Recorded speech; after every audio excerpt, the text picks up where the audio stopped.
Happy Tuesday! My name is Alan. And my name's Nick. And welcome into the dungeon.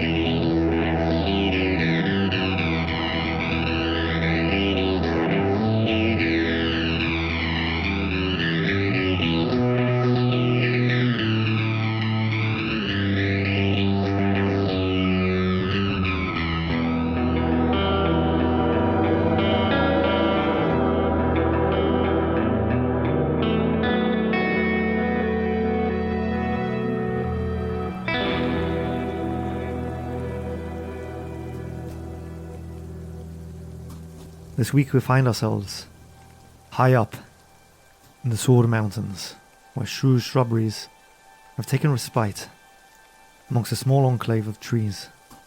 They fill their bellies with some sausage and some warmed wine. And when we last left them, they were preparing to tuck in for the night and decide their order of watches. Well, I think me being the leader, I should lead by example, so I'll take the first watch tonight, if it's okay with all of you, and you can get the first rest. You sure, Shrew? Yes, of course, yes.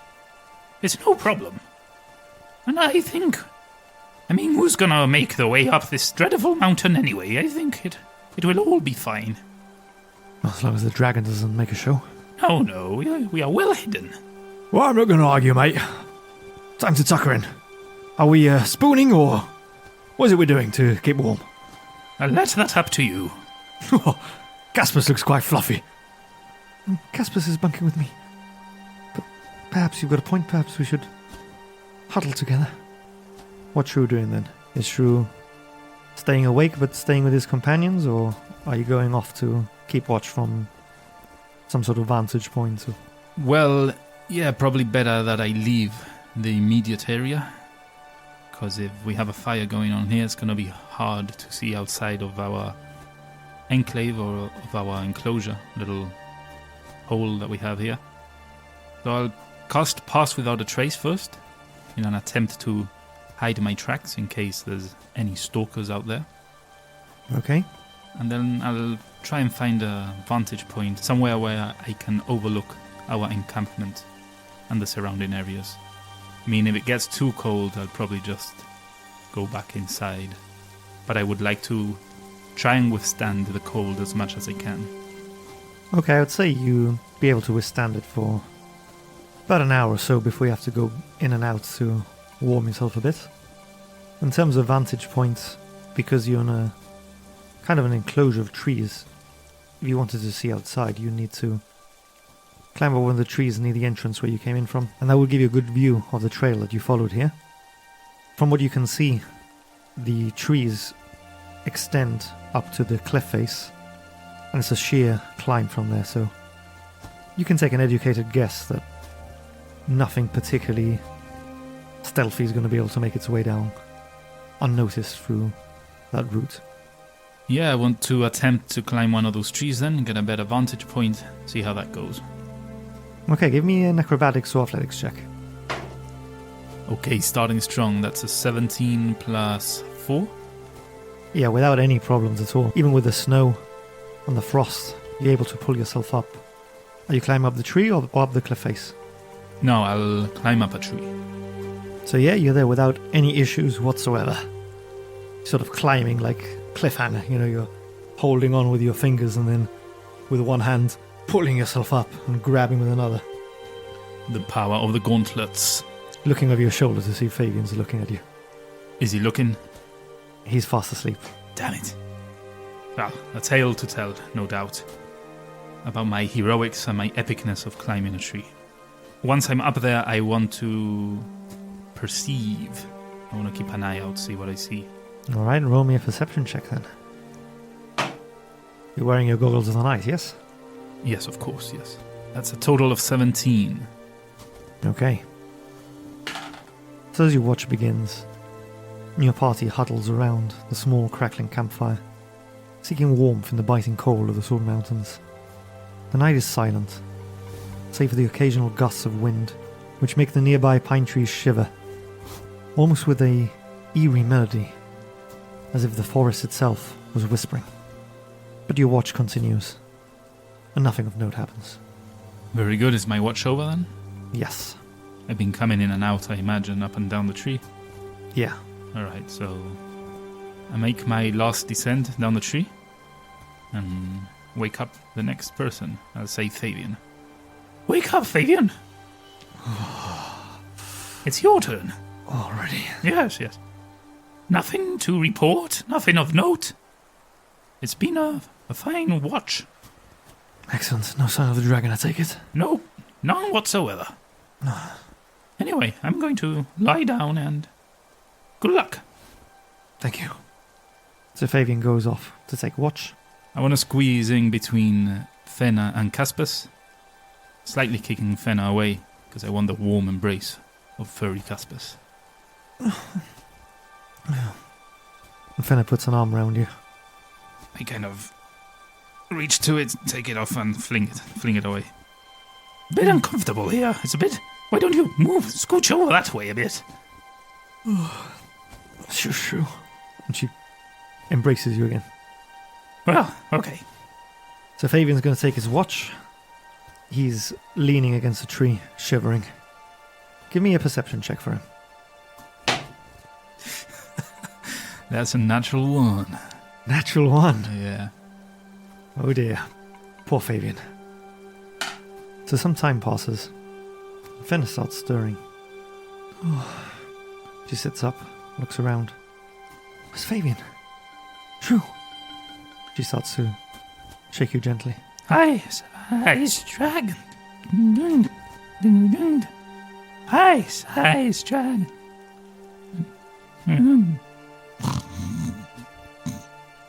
Did you tell Fabian to take watch? Ice dragon.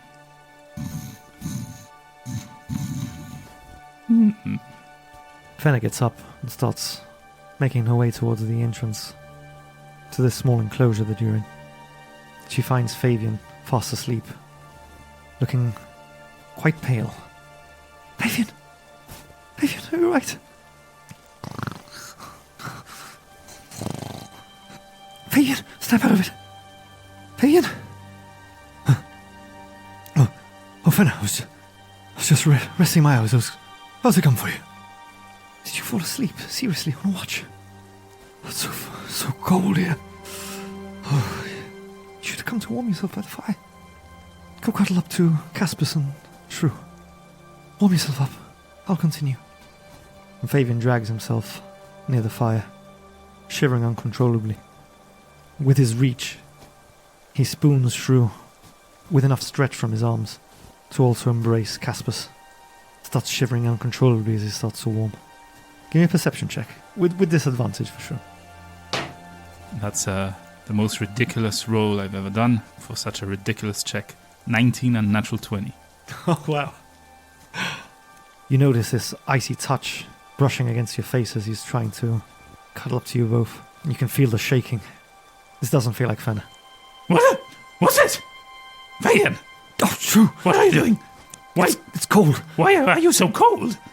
Oh, it's freezing out there, Shrew. I know it's freezing. Didn't you take your coat? Yes, but it's still damn cold. What about your hat? I'm wearing it. Did you come down for warmth? Well, no. Well, what do you expect then? Get closer to Caspus. He's pretty warm. Oh, I like the sound of that. Yeah. Take my coat too. You're no good to us dead, Fabian. No. Not yet. Have we got any more of that warmed wine? Yes. And a sausage I'll warm up one for you. But then I'm going straight to bed. Oh, thank you, Shrew. I need my sleep. So I prepare the wine and the sausage. Fabian acknowledges them with gratitude as he wolfs them down and cuddles into Caspus. I'm going to ask you to give me a perception check for Fenna. That's a total of 7. Okay. So in the stillness of the night, an odd noise echoes through the mountains. A rhythmic, otherworldly sound that catches Fenna's attention. Fenna seems a little shaken when she hears this noise echoing through the mountains. She ventures just a short way from her current post. Give me a survival check for Fenna. That's a total of 12. Fenna's trying to find out where this noise is coming from, but as it echoes and reverberates through the mountains, she's finding it particularly difficult, hesitant to move much further. She hears it now almost coming from behind her. Give me another perception check for Fenna. Total of 10. She can't quite place where this is coming from, but she heads back to the safety of the tree line. She makes her way back to the post, alert. She catches a glimpse of this large bird taking flight from one of the trees. Give me a nature check for Fenna. Total of 18. Oh, just an owl. Oh. And Fenna takes a position again. The rest of her watch passes without incident, and she goes to wake up Murkub for the fourth and final watch. Murkub, you're up. Oh, Fenna. Alright. Oh, I'm ready. Ready for whatever the day brings. And Fenna cuddles up to her companions as Murkub goes to take his watch. Give me a perception check for Murkub. That's a 6.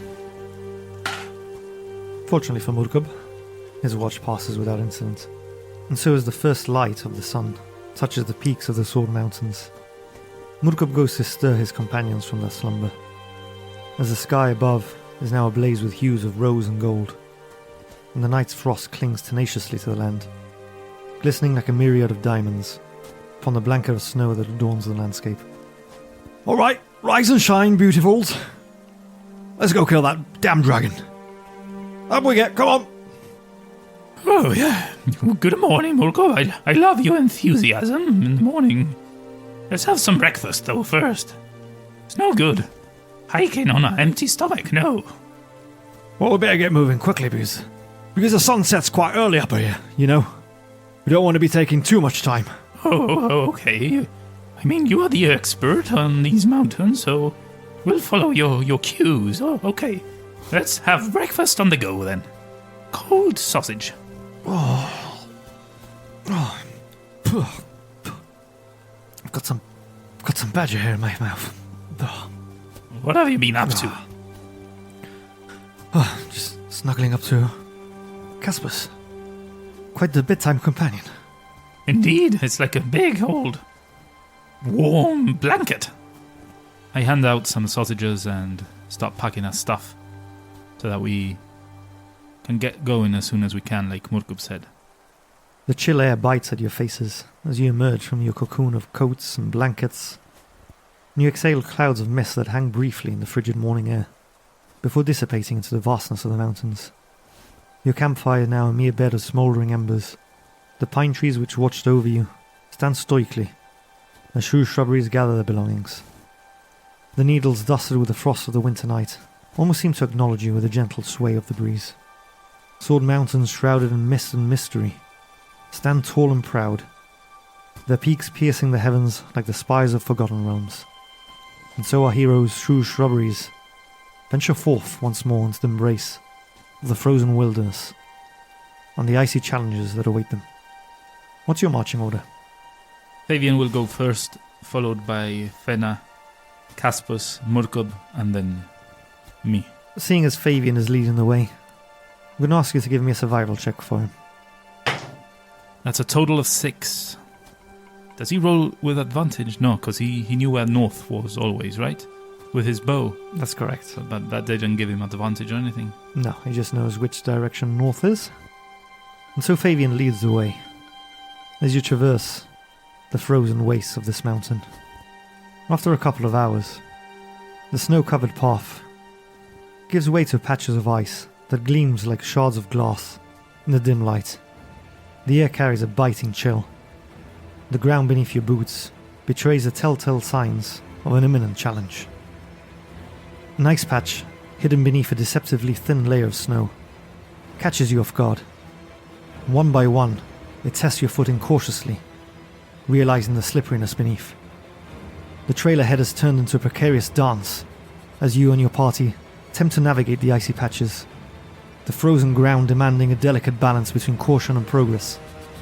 This path is narrowed, flanked on either side by steep slopes that descend 40 feet below you. As you take your next steps, the true nature of the ice reveals itself. Its glassy surface polished to a treacherous sheen by the mountain's relentless winds. Fabian, leading the way, tightens his grip on his weapon and casts a wary glance at the sheer drop that awaits those who fail to navigate this perilous passage. Tension in the air is palpable as your boots begin to slip and slide on this unforgiving surface. The wind howls around you like a spectral warning, hiding the sense of danger that looms with each step. We'll need a dexterity saving throw for each party member. So first up is Fabian. I'm just rolling the medium boy today. That's my dice, which was lovingly known as big boy, but now, they shot me down, and now it's medium boy, just to give a bit of context. I'm just rolling the same die for all the characters today. I normally get a die for different character. Fabian is an 18. Okay. Over to Fenna. 17 for Fenna. Okay. Caspus. 16 for Caspus. It's Mulkub's turn. 10 for Murkob. And last but not least, Buff Shrew. Here we go, Buff Shrew. I knew it. Total of 5 for Buff Shrew. Alright, as you're making your way across this patch of ice, Fabian shouts out, Oh, watch your step! Whoa! This is slippery! Fabian, where have you gotten us into now? I don't know why I let you lead. You're gonna be the death of us! Hold on to something! And I'm starting to slip and slide all over the place. Oh, Caspus, hold on! What do you mean, where have I led us? There's only one bloody way to go, and it's up! Well, yes, but I'm sure there's more paths, not the most slippery of paths. Anyway, hold on to something. And as you say that, you grab onto Murkub. Fenna, Fabian, and Caspus manage to make it to safety. And suddenly, Shrew and Murkub feel as if they're falling 40 feet down. Fabian! Oh, what are you doing, you little bastard? Hey, no need for that. You'll never hear the last of this, Fabian! As I'm falling down the 40-foot drop. Wow. Okay, here we go. Murkub and Shrew start falling down as you're both shouting. And boom! You hit the bottom with a thud. And you both take 10 points of bludgeoning damage. Oh! My back! Murkub, get off me! Oh, you little bugger. What was I supposed to do? There's nothing to hold on to. I thought you were stronger. Oh, you threw me off balance. I blame you, Shrew. Oh, whatever. Fabian! I shout up. Shrew! Get yourself down here and help us up! This is all your fault! How the hell is this my fault? You're the one that slipped. But you took us down the most treacherous of paths. There's only one way to go. Up! And where do I go now? Up! And as he says that, boom, a rope falls down. Oh, thank you. I start climbing up the rope. Give me an athletics check. And one for Murkub as well. Actually, we'll say with advantage both of them, because Fabian's pulling up as well. I rolled a 5 twice for Shrew. So 5 plus 4, because now I have those gauntlets. Total of 9. And for Murkub, that's a 3 and a 14. So 14 plus 4, 18. So Shrew gets about a quarter of the way up. The cold must be getting to those big muscles of his. Or perhaps it's dampening the strength of the yoga gauntlets. You can't quite pull yourself up. Suddenly, Murkub is right behind you. Oh, come on, Shrew. Oh, those big muscles and no strength. It's Fabian. He doesn't stop swinging the rope. They're fake muscles. Well, yes, they are fake muscles, but it's Fabian. Keep the damned rope still, Fabian. He looks over his shoulder at Fenna. Got half a mind to let go of the damn rope. Put your back into it, Shrew. What a start. What a start to the ascent of the mountain. This doesn't bode well, Murkub, I tell you. Murkub places a hand on your buttocks and starts pushing you up to help you get to the top. Don't worry, big boy. I've got you covered. I did tell Dazzler and Orbis that I'd look after you. Big man. I'm not a baby, Murkub. I'm the hero of Nomengard. Gijomas, brother. But please, keep pushing. Thank you. And after a little while, you and Murkab make your way at the top. Oh, Shrew, Murkab, are you alright? Yes. Let's carry on. Let's put this nasty episode behind us. Let's forget about it. This didn't happen. Let's not dampen our spirits on our way up to the mountain. Let's keep going. Okay, and so Shrew's Shrubberies continue on their ascent of the Sword Mountains. Let me in front, Fabian. I've got this. I don't want any more perilous trails. Be my guest. But by the gods, I hope they help you, because if not, I will not let you live this down. Don't worry, I'm a druid. Nature is my calling. I'm at my best in the wilds. I've got this. Just a reminder, listeners, Shrew is a druid with 0 in nature. Nature is a charisma stat. It doesn't make sense to me. Yeah, I would have thought that would have been wisdom. Yeah, so why would you not have it as wisdom if the druid is a wisdom-based class? Doesn't make sense. It's quite funny, though. Yeah, I mean, kind of makes sense knowing how Shrew is. Alright then, give me a survival check for Shrew. Total of 10. A little better. And so as Shrew's Shrubberies venture higher, up into the peaks of the Sword Mountains. Skies begin to darken, and an ominous stillness hangs in the air. Unseen forces stir in the heavens, and suddenly the tranquil landscape transforms to a maelstrom of swirling wind. The first telltale flakes descend, delicate and innocent, but heralding the arrival of a relentless blizzard. The wind, now a banshee's wail, rises with an unearthly howl, whipping the snow into a frenzied dance. Your visibility now dwindles with each passing moment, the world reduced to a monochromatic blur of white. The biting cold seeps through every layer of your clothing, and the air itself almost seems to freeze as the blizzard engulfs you in its icy embrace. Oh, I can't see anything, Shrew. Do you know where you're taking us? Yes, don't worry. This is just it's a blizzard of sorts. It's a natural phenomenon of the mountains of Icespire Peak. We have to trudge on and get through this. Hope we don't walk off a cliff. I can barely see my hand in front of my face. Some of us already walked off a cliff thanks to you, then don't worry. Just stay behind me. It'll be fine. As you continue trudging on, the blizzard is showing no signs of mercy. Your limbs begin to numb, your minds begin to cloud with a freezing gale. After a distance, you stumble upon a small, rocky outcrop. As the blizzard continues its relentless assault, you're now faced with a choice. Continue to brave the storm, or wait out the tempest in this rocky refuge which offers little by way of protection, but better than nothing. As the mountain winds howl their indifference, leaving the fate of our heroes suspended in the icy grasp of the Sword Mountains. What are Shrew's Shrubberies going to do? So, what are we doing? Shall we continue through this blizzard? Or should we hunker down and rest and try to make sort of shelter? Well, there's not much shelter here, is there? No. Maybe if we dig into the snow, maybe we can make a little cave. At the rate the snow's falling, it'd be like trying to dig a hole on the shores of the Sword Coast. Well, you're leading the way. What do you say, Shrew? Do I see anywhere that's sheltered from the snowfall a bit? Perhaps, I don't know, underneath trees or beside a rock face? Somewhere where the blizzard isn't so severe. There's no trees near where you are at the moment. As far as you can tell, at least, because you can't really see beyond the hand in front of your face. I think we're going to freeze to death out here. I say we press on. Surely there must be some sort of cave around here. Or if we're lucky, another small nest of trees. With this weather, it'll be like finding a needle in a haystack. But if we stop, we probably will freeze to death. Let's keep going. Stay close to each other. No one gets lost. Should we tie the rope around ourselves? Good idea. Let's do that. And so each of Shrew's Shrubberies wraps the rope around their waists. I'm not going to ask you for a knot tie unless you really want to. It's more so you don't get lost from each other rather than fall down.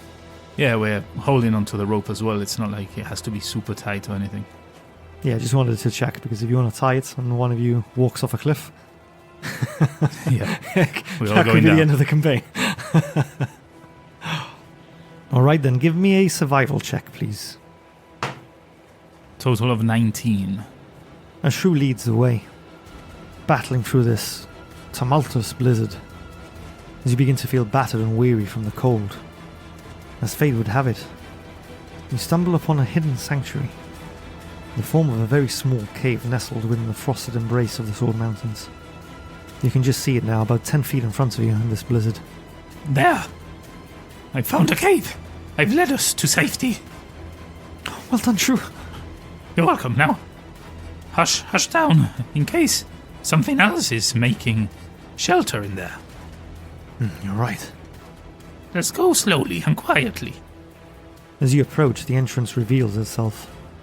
Dark maw on the snow-covered rock, beckoning like a secret portal to warmth and relative safety. Can I see inside from where I am? You can. Do I see anything in there? You see a small chamber, once moved by the passage of the ages. Its walls glistening with moisture. Evidence of a trickle of water that's carved its path through the stone over countless years. You can see that its interior is modest. Ceiling adorned with icicles that hang like crystalline chandeliers, shimmering in the feeble light that penetrates its darkness. That's what you can see from the entrance. So nothing inside, no living creature inside, making it its own? Give me a perception check then. See if you see the Yeti hiding in there. Total of 20. As Shrew's looking in, he sees nestled up in the corners of this small cave, almost hidden away. Just get a glimpse of a number of bats. Okay, here we go. Time to crack the Speak with Animals spell. I want to cast that and talk to the bats. Friends! I hope I am not intruding in your cave, or waking you up for that matter. You see, we are travelers, adventurers. We seek shelter from the blizzard outside. Awful day. Awful weather. Could we make your home our temporary abode? You see some of the bats turn to face you. Our home. Leave. Okay. The weather is shit outside. We need rest. We need shelter, or we're gonna die. I've got offerings. I've got sausages. I've got meat. I've got food. If you want food, I can give you food. Are you doing this with a sausage in your hand? Yeah, as I say that, I take out a sausage of the bag of holding. Give me a persuasion with advantage. Total of 15. As you say that, holding the sausage out towards the bats. It's kind of like when you go to feed pigeons at Trafalgar Square. These swarms of bats just come rushing towards you. Start nibbling the sausage straight from your hand. Whoa! Oh, Shrew! It's okay. I just throw the sausage. They ravage it. Is it okay if we stay then? More. Oh, damn it! I was saving a few. Yeah, I only got one more. But before I give it to you, does anything else make this cave their home? Our home. Only yours. No more creatures. Food. Okay, here. I throw the sausage. They devour it, then return to the ceiling of the cave to rest. But could you just kill them, Shrew? No! The creatures, they're animals. They're friendly. It's their home. You don't go into people's homes and kill them, do you? Why would you do that to the bats? Makes no sense. What if they attack us? I've spoken to them. They won't attack. Will you attack us whilst we sleep? They're roosting now back to sleep, filled up on the sausages. Excuse me. Wake up a second. Do you intend to attack us while we sleep? We have a deal, right? You haven't said much after the sausage I gave you. Sleep. Okay, me or you or you are going to sleep. Me. Oh, okay. So we're fine, right? Rest. Okay, rest. Fabian, it's all good. He's telling us to sleep and rest. Don't worry about it. Well, if you don't like this, you can always camp outside in the blizzard. Think we can take our chances with a few bats? As the bats settle down, Faint echo reverberates within the cave, lending a mysterious quality to your surroundings. At least for now, True Shrubbery seems safe from the blizzard's fury. The ground, though uneven and rocky, provides a welcome surface for you and your friends to rest upon. After about 3 hours, the blizzard subsides. You can hear the sound of the wind drop. Sounds like the blizzard's finished. Sure does. And we weren't attacked by the bats. All in all, a sound plan. Now let's get going. We need to make some good time. We've lost 3 hours here. Plus God knows how long when you threw yourself off that cliff with Murkup. Let's not ponder on that. Well, do you want to lead the way then, Shrew? Yes, of course. I think I've proven myself to be a good leader. Found this cave in our most dire of needs. Let's get going. Double time. We've got to save up for those 3 hours that we spent here and the treacherous trail you led us on. Let's go. Perhaps we still keep the rope in case anything happens to one of us. Sounds like a good idea. It's reassuring. And we leave the cave. Same order, just me in front this time, Murkup at the back. We are holding the rope as we go along, and we are marching. Double time. Give me a survival check for Shrew, please. I got this. Total of 22. Ooh. I got this. Alright, 22. Shrew Shrubberies continue to press on. The biting cold penetrating your clothing, sapping your strength and your resolve with each passing moment. Your breath hangs in the air like fleeting ghosts, visible reminder of the harsh conditions you currently face. And so you press on through the unforgiving terrain of the Sworn Mountains. The rhythmic crunch of snow beneath your boots, suddenly interrupted by a somber discovery. Ahead, nestled against a small outcrop, lies a large mound that appears to be covered in snow. Why would you say it's a somber discovery? Well, give me a perception check. Total of 23. Oh, high rolling today. Apart from when you fell off the mountain. Yeah, I was gonna say. Well, somber. Because from this distance, because it appears to have the shape of some sort of creature. With that roll, I'll say that it doesn't seem to be moving to you. It's totally covered by snow, right? Yes. Would I see, like, with the roll I did, would I see any breathing or any movement at all? There's no movement, there's no breathing. Catch a glimpse of what almost appears to be a tail. Coming out from under the snow or covered with the snow? Just peeking out from part of the snow. Can I tell what the tail belongs to? You get close enough to inspect it? Yeah, I'll stealthily get closer. Stay here for a second. There's no sense in all of us going. I'm just gonna check what I see. That mound is a bit strange looking. We'll loosen some of the rope, Shrew. Don't go too far. No, just here where the mound is. First out of danger, I'm pulling you back, Shrew. Yes, of course. To get close enough, with that perception roll, the shape almost seems to take the form of a horse buried under the snow. Motherfucker. It better not be Betsy. Oh my god. Fagin! What is it, Shrew? Hold on! It's Betsy! What do you mean, The damn dragon dropped her here! the horse that I saved you from? No, the original Betsy. The dragon must have dropped her here. She might be alive. I run up to the mound and I start clearing the snow. You start clearing the snow frantically. Sure enough, there lays the lifeless form of a horse. Its once majestic frame now frozen in the grip of death. You start clearing that snow. The stark sense of decay strikes you. The horse's coat, once a vibrant hue, bears the marks of frostbite and rigidity, each hair encased in a delicate layer of ice. As you continue clearing the snow, you are met with its vacant gaze, frozen in a haunting expression of suffering, telling a silent tale of a struggle against the biting cold that permeates these mountains. Is it wearing a harness? It's wearing a harness. Fucking bastard. Is it Betsy? As you continue to clear the snow in your panic, you feel a sense of relief as you realize that this cannot be Betsy, because it's wearing a saddle. False alarm! It's not Betsy. Poor horse, but not Betsy. She might still be up there with the dragon, giving it company. I'm sure it. She's alive. Shrew, Now, I hate Fenna. to tell you, Fenna. Betsy, you're not going to find Betsy. Fenna. I thought it was weeks ago, Shrew.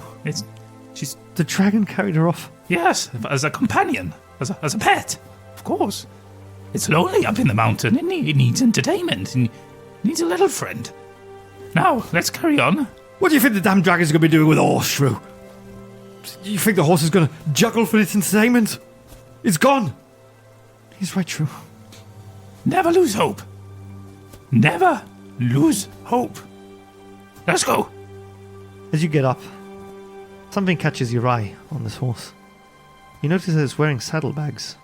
Actually, one moment. This horse has saddlebags.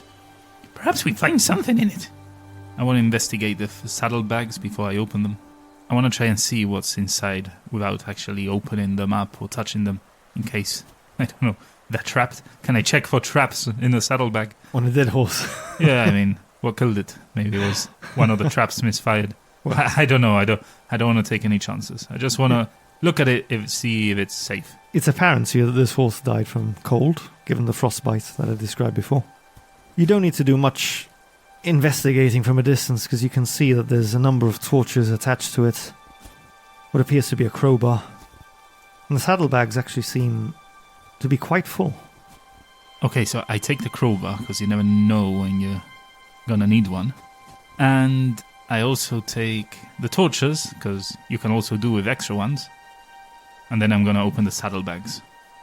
Well, inside the saddlebags, you find 10 rations, a coil of rope, 2 flasks of oil, a hammer, a cracked hooded lantern, which seems to have got damaged, potentially when the horse finally keeled over. And you also find 3 potions of regular healing, which seem to be in the same bottles that you've seen at Adabra's. Ooh. Okay, so a client of Adabra? Perhaps Adabra's horse. She never mentioned a horse missing, so I'm imagining it must be a client of hers. Not the horse, whoever owned it, obviously. Maybe it was a talking horse. Maybe. So I grab all of that and stow it away in my bag of holding. At this point, the light is starting to fade now. The cold is becoming more unbearable. And so Shrubberies continue their trudge forward. The wind seems to carry whispered taunts. Cruel reminder of the vulnerability, the face of nature's fury. Each step almost feels like an eternity. You feel tiredness setting in. You continue along the path. You see in the distance what appears to be a lone tent, weather-beaten, standing defiant against the biting cold. A sole, lonely structure in this barren landscape. What is that, Shrew? It appears to be a tent.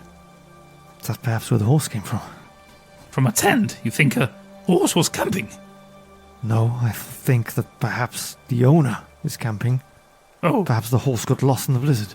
yes, perhaps you're right. Maybe we should return all these items to the owner. I'm sure he'll... Did you bump your head on the way down that cliff? Well, I bumped much more than my head. To top it off, Morkop fell on me. Well, I might have fallen on you, mate, but you're the reason we both fell in the first place. Shh, keep your voice down, Morkop. Oh, yeah, yes. Come on, get your head in it. We're gonna kill a dragon soon. And what?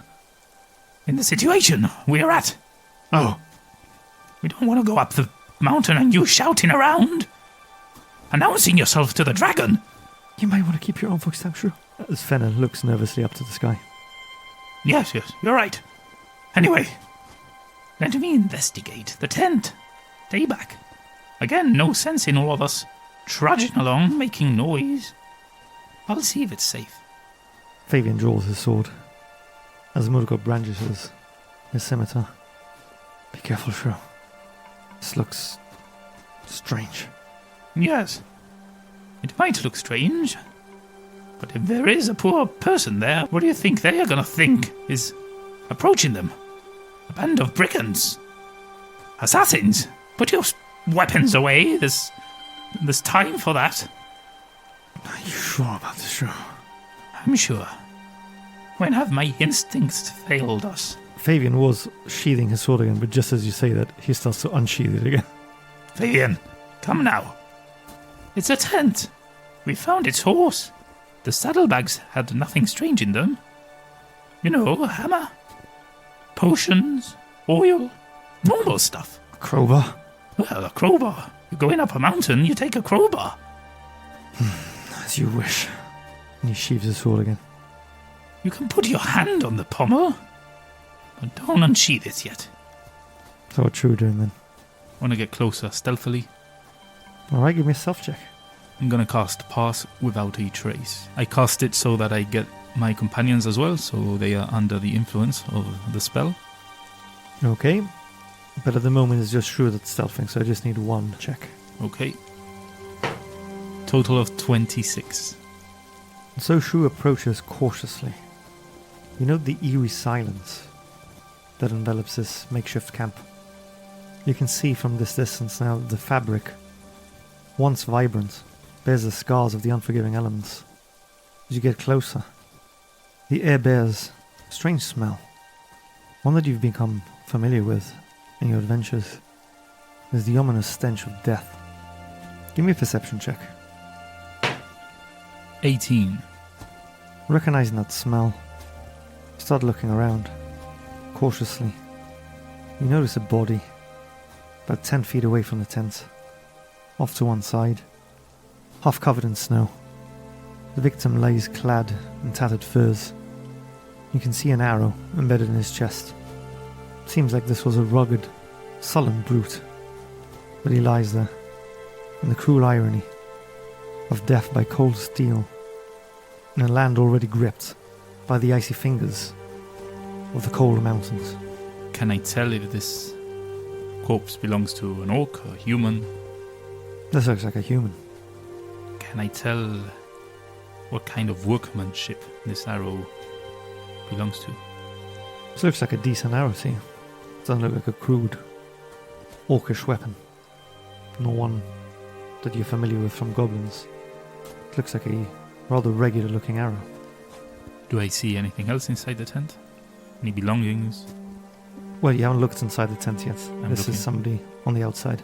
Oh, this is somebody on the outside. Yeah. Okay. Just off to the side. Ooh. Okay, push further in then.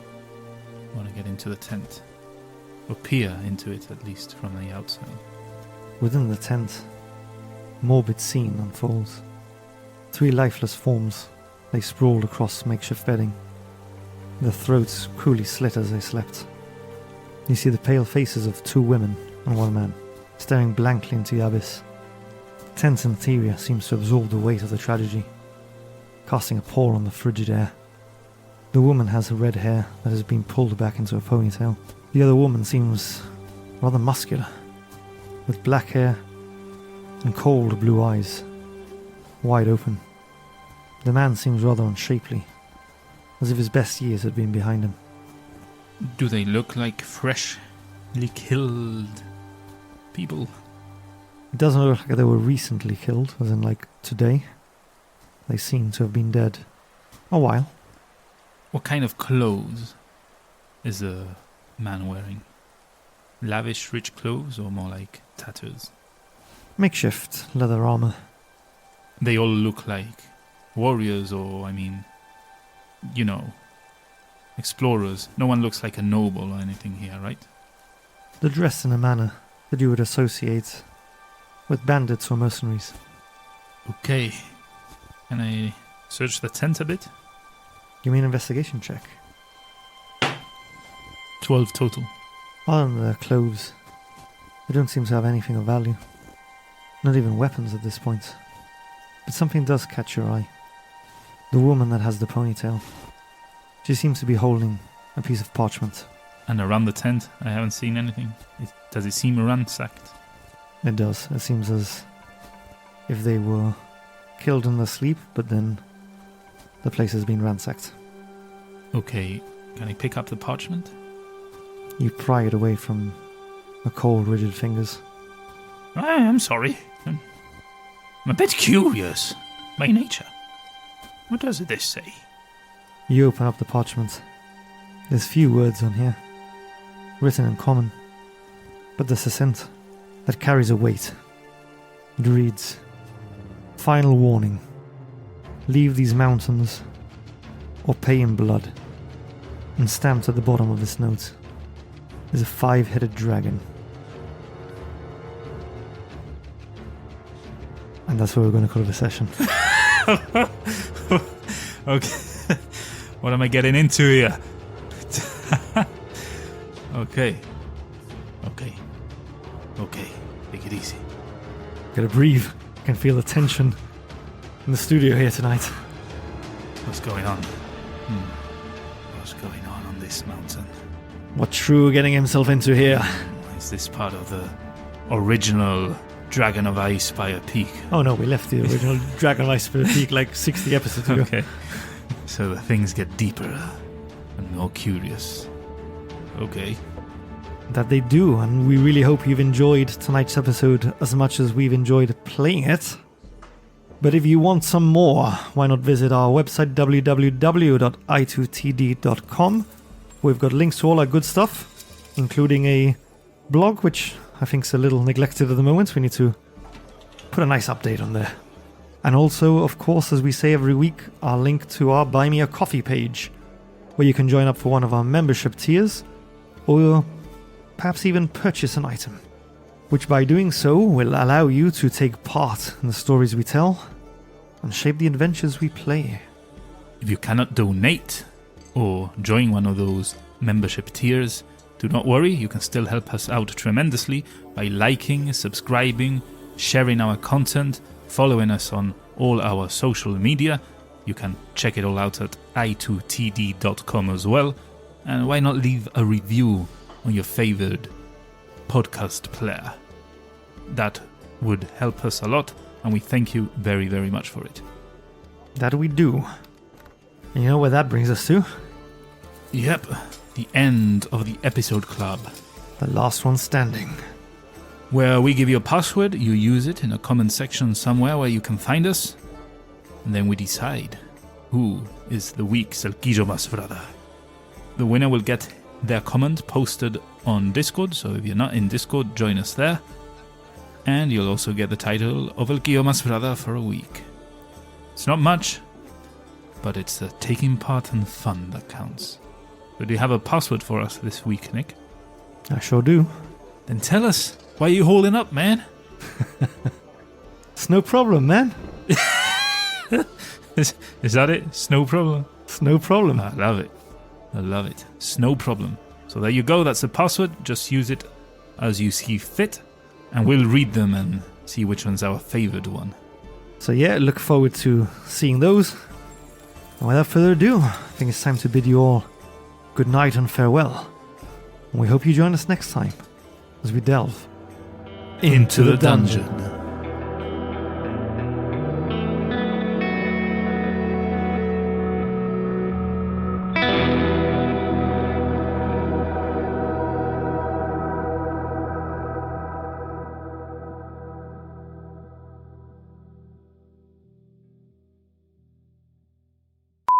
Getting hot in here. Only February. God help us in August. I'm going to ask you to give me a perception check for War. Flagare. Ta Vincent säger flagare. What do you mean, why have I let us? There's only one bloody way up. What do you mean? Coño.